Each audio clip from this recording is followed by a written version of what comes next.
Police അസോസിയേഷനുമായിട്ട് ബന്ധപ്പെട്ടിട്ട് ഒരു കക്ഷിയുടെ ഒരു പോലീസ് അസോസിയേഷനുമായിട്ട് ബന്ധപ്പെട്ടിട്ട് എൻ്റെ ഒരു കക്ഷി ഒരു വിവരാവകാശം മെഡിക്കൽ സർട്ടിഫിക്കറ്റും 2013 നടന്ന രേഖകളുമായിട്ട് ബന്ധപ്പെട്ടിട്ട് ഒരു വിവരാവകാശം ചോദിച്ചിട്ടുണ്ടായിരുന്നു. അതിൽ മറുപടി കൊടുത്തത് എന്തെന്ന് പറഞ്ഞു കഴിഞ്ഞിരുന്നാൽ, ഇപ്പോൾ കിട്ടാൻ നിർവാഹമില്ല, 5 വർഷത്തിനോ 7 വർഷത്തിനോ മേളിലുള്ള രേഖകൾ നശിപ്പിച്ചിട്ടുണ്ട്, ഇതിൽ ഉപരി നിങ്ങൾക്ക് നേരിട്ട് വന്ന് രേഖകൾ പരിശോധിക്കാവുന്നതാണ്, ഇത്ര രൂപ 1 മണിക്കൂറിനടച്ച്. പക്ഷേ ഇങ്ങനൊരു നിയമം വരുമ്പോഴുള്ള ഇങ്ങനൊരു വിഷയം വരുമ്പോൾ ഇത് ഉദ്യോഗസ്ഥരെ അവരുടെ കടമകളിൽ നിന്നുള്ള ഒളിച്ചോട്ടമല്ലേ ആ മറുപടി?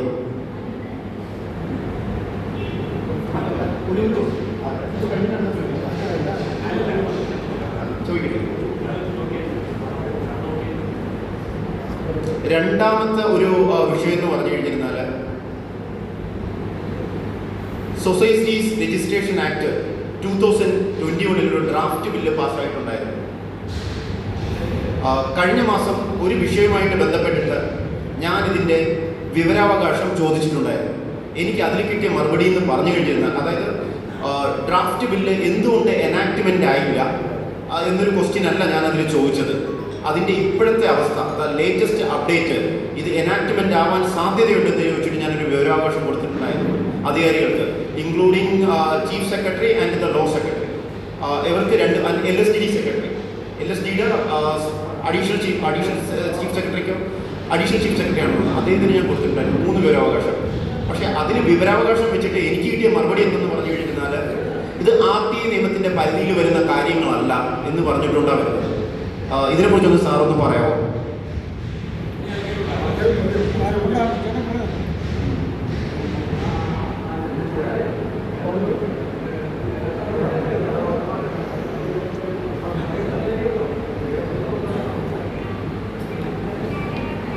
നമസ്കാരം, എൻ്റെ പേര് AP അൻസാർ. ഞാൻ കൊല്ലം ജില്ലയിൽ കരുനാഗപ്പള്ളിയിൽ നിന്ന് വരുന്നതാണ്.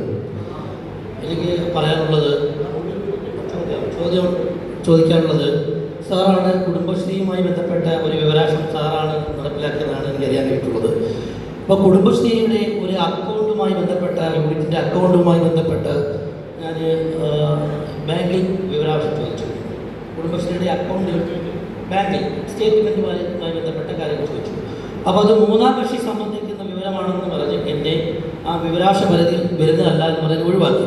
പക്ഷേ കുടുംബശ്രീ അക്കൗണ്ട് എന്ന് പറയുമ്പോൾ ഏതാണ്ട് 17 പേരടങ്ങുന്ന ഒരു കുടുംബശ്രീ അംഗങ്ങളുള്ള ഒരു കുടുംബശ്രീയുടെ അക്കൗണ്ടുമായി ബന്ധപ്പെട്ട ചോദ്യങ്ങളായിരുന്നു അത്.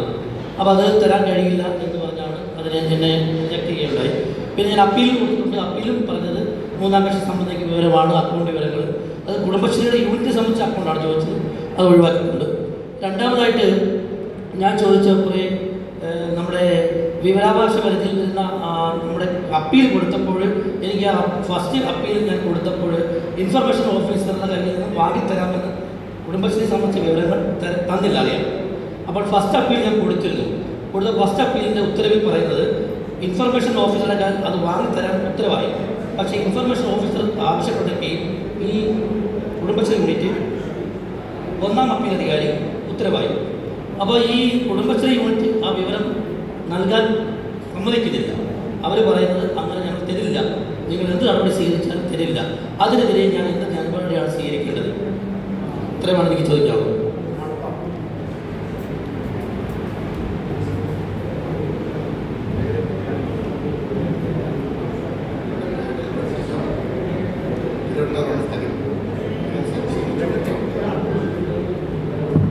എൻ്റെ പേര് റജി ജോൺ, തിരുവനന്തപുരം സ്ഥലം.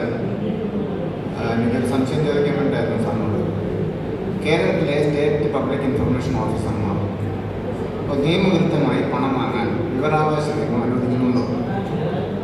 1 രൂപ കുറച്ചോ അല്ലെങ്കിൽ കൂട്ടിയോ ഞങ്ങളിൽ നിന്ന് ഈടാക്കാൻ നിയമപരമായ അവകാശമില്ല. അത് ക്രിമിനൽ കുറ്റമാണ് അങ്ങനെ വാങ്ങുന്നത്. പക്ഷേ കേരളത്തിലെ സ്റ്റേറ്റ് പബ്ലിക് ഇൻഫർമേഷൻ ഓഫീസർമാർ നിയമവിരുദ്ധമായി അപേക്ഷ കൊടുക്കുന്നവരിൽ നിന്ന് കൂടുതൽ പണം ഈടാക്കും.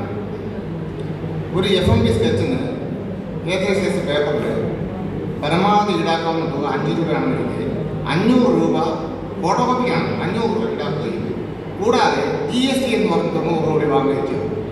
21-നാണ് അപ്പീൽ കൊടുത്ത് വിധിയായിട്ടില്ല. അത് കൂടുതൽ വാങ്ങുന്ന പണം തരാൻ കഴിയില്ല എന്നാണ് വാക്കാൽ കമ്മീഷൻ നിർദ്ദേശിച്ചത്. വിധിയായിട്ടില്ല. ഒരു സംശയമാണ്.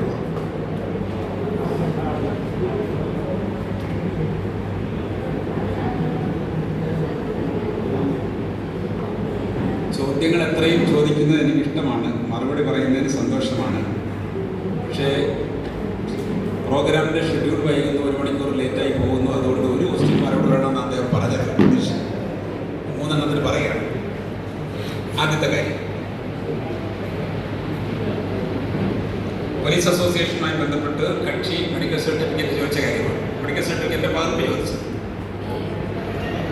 മെഡിക്കൽ സർട്ടിഫിക്കറ്റിൻ്റെ ആപ്ലിക്കേഷനും അതിൻ്റെ പകർപ്പും എന്ന് പറയുന്നത് FDISനകത്ത് വരുന്ന ഡിസ്പോസൽ Fൽ വരുന്ന കടലാസാണ്.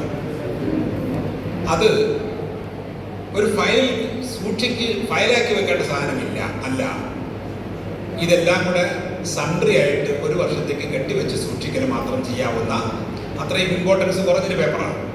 എനിക്ക് എൻ്റെ മെഡിക്കൽ സർട്ടിഫിക്കറ്റ് തരണമെന്ന് പറഞ്ഞൊരു ഷീറ്റ് പേപ്പർ ഞാൻ ആശുപത്രിയിൽ അല്ലെങ്കിൽ ഇവിടെ തൊട്ടത്ത് കൊടുത്താൽ അത് സൂക്ഷിച്ച് നമുക്ക് സാധനം തന്നിട്ട് ഈ പേപ്പർ അവരെ കളയുക, അല്ലെങ്കിൽ കുറച്ച് ദിവസം കഴിയുമ്പോൾ നശിപ്പിക്കാത്ത സാധനം FDISൽ വരുന്നതാണ്. അതുകൊണ്ട് നമ്മൾ 5-6 കൊല്ലം കഴിഞ്ഞ് ചിലപ്പോൾ ചോദിച്ചാൽ അത് കിട്ടിക്കൊള്ളണമെന്നില്ല. ആ കാര്യത്തിൽ അവരുടെ നിലപാട് തെറ്റാണെന്ന് പറയാൻ വയ്യ.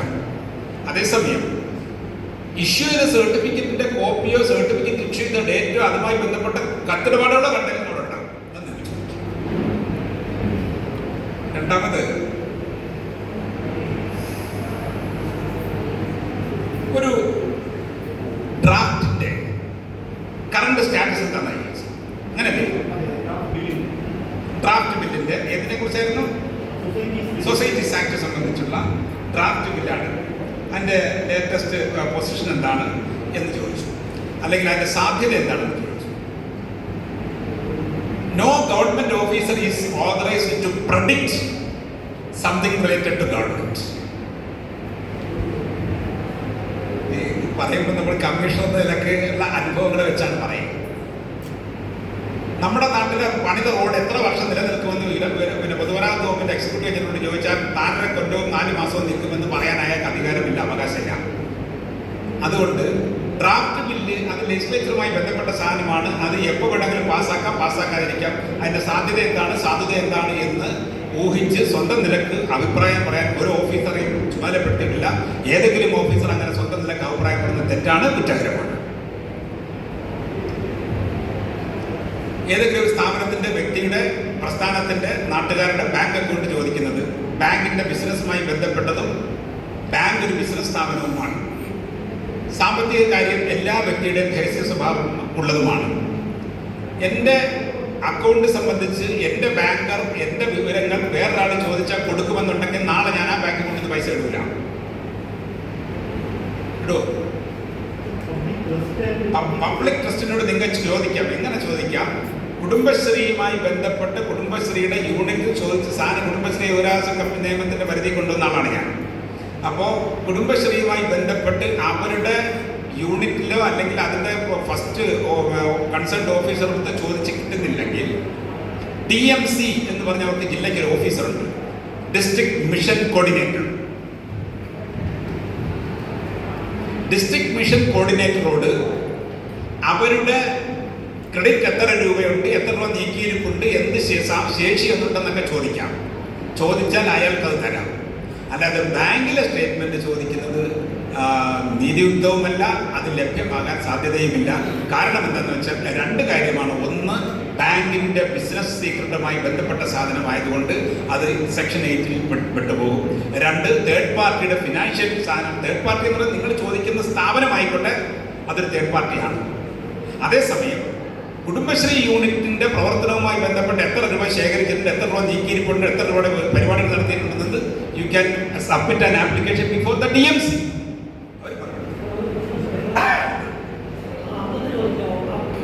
ആർക്കും ചോദിക്കാം. അംഗവും പൗരനാണ്. അംഗത്തിനും ചോദിക്കാം, അംഗം പൗരനാണല്ലോ. അതല്ലേ പറഞ്ഞതാ, ചോദിക്കാം. ഇത് ഞാൻ പറഞ്ഞ കാര്യമാണ്. ഞാൻ എപ്പോഴും പോരാട്ടം നടത്തുന്നതാണ്. വിവരാവകാശ നിയമത്തിന് അനുവദിക്കപ്പെട്ടതല്ലാത്ത പൈസ ആ FMBയുടെ കാര്യം എനിക്ക് അറിയുന്നതാണ്. 5 രൂപയ്ക്ക് വരെ 500 രൂപ വാങ്ങിയ ആളിന് പൈസ 495 രൂപ തിരിച്ചു കൊടുക്കാൻ ഉത്തരവിട്ടാണ് ഞാൻ ആ പൈസ വാങ്ങി കൊടുത്തിട്ടുമുണ്ട്. മനോരമ വലിയ വാർത്തയായിട്ട് എഴുതി 100 ഇരട്ടി ഫീസ് അത് ബാക്കി തിരിച്ചു കൊടുത്തു. അത് നിയമവിരുദ്ധമാണ്. അങ്ങനെ പൈസ വാങ്ങാൻ പാടില്ല. അങ്ങനെ വാങ്ങുന്ന ഓഫീസർമാർ പണിഷ് ചെയ്യപ്പെടും. അങ്ങനെ വാങ്ങിയവരുടെ കയ്യിൽ നിന്ന് പൈസ തിരികെ വാങ്ങി കൊടുത്തിട്ടുണ്ട് ഞാൻ. നിയമവിരുദ്ധമാണ്. അങ്ങനെ അധികം പൈസ വാങ്ങാൻ പാടില്ല. ഇത്രയല്ലേ ഉള്ളൂ.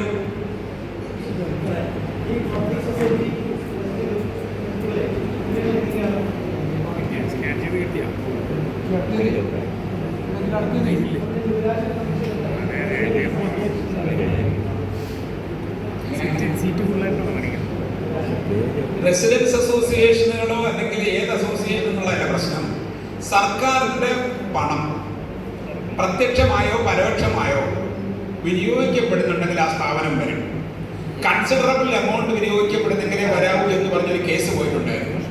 അതിന് ബഹുമാനപ്പെട്ട കോടതി പറഞ്ഞ ക്ലാരിഫിക്കേഷൻ എന്താണെന്ന് വെച്ചാൽ കൺസിഡറബിൾ എമൗണ്ട് എന്ന് പറയുന്നത് അന്ന് വാദിച്ച വക്കീൽ പറഞ്ഞു മോർ ദാൻ 50% ആയിരിക്കണം. അപ്പോൾ കോടതി പറഞ്ഞ അങ്ങനല്ല, 1% 1 രൂപയാണെങ്കിൽ ആ 1 രൂപ ആ സ്ഥാപനത്തിന്റെ പ്രവർത്തനത്തിന് ഇന്നവിറ്റബിൾ ആണെങ്കിൽ that 1 rupee is considerable. അപ്പോൾ ഒരു കൺസിഡറബിൾ എമൗണ്ട് സർക്കാരിന്റെ അല്ലെങ്കിൽ പൊതുഖജനാവിന്റെ പണം ഏതെങ്കിലും സ്ഥാപനം NGO ആവട്ടെ, ഏതുമാകട്ടെ, റെസിഡൻസ് അസോസിയേഷൻ ആവട്ടെ, ഏത് അസോസിയേഷൻ ആവട്ടെ ഉപയോഗിക്കുന്നുണ്ട് എങ്കിൽ അവർ വിവരാവകാശം